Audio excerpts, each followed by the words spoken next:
حکمرانوں نے اس مسئلے کو عوامی مسئلہ بنا دیا اپنے جلسے جلوسوں کے ذریعے اور اپنے احتجاجی پروگرام کے ذریعے. میں حکومت کا احتجاجی پروگرام کہوں گا جو وہ جلسے کر رہے ہیں. اس پاکستان میں جو سب سے بڑی برائی ہے وہ آپ خود ہیں اور آپ کی حکومت ہے. اور جب تک اس حکومت کو جڑ سے نہ اکھاڑا گیا, اس حکومت کا گلا نہ دبایا گیا, ان حکمرانوں کے سر جو ہے وہ سیاسی سر وہ تن سے جدا نہ کیے گئے, تب تک جو ہے وہ امر بالمعروف ممکن نہیں. حکومت کو 2 دن کا آخری الٹیمیٹم دے رہے ہیں, صرف 2 دن کا.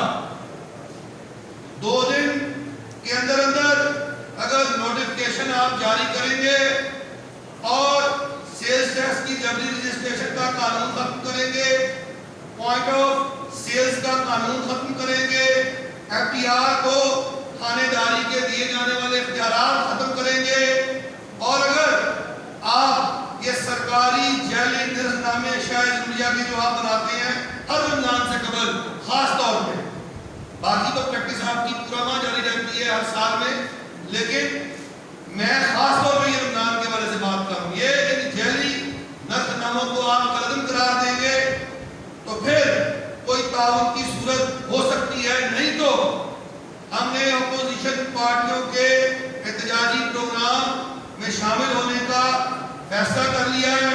اور اگر ڈی چوک پر غنڈہ گردی اور بدماشی کی گئی حکمران جماعت کی طرف سے تو ہم تاجران پاکستان کے نمائندے ہونے کے ناطے اور شہر لاہور کی یہ تاجر برادری جو آپ کے سامنے اس وقت پریس کانفرنس کر رہی ہے, تو ہم ان کی غنڈہ گردی کا بھی مقابلہ کریں گے.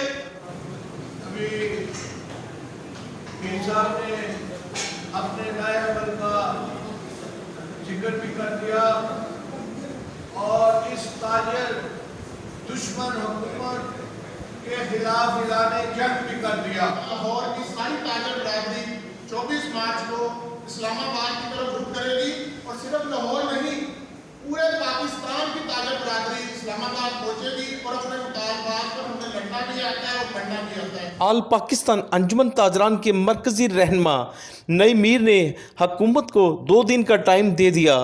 اگر تاجروں کے مسائل 2 دن میں حل نہ کیے تو ہم اپوزیشن کے ساتھ مل کر اسلام آباد لانگ مارچ کریں گے.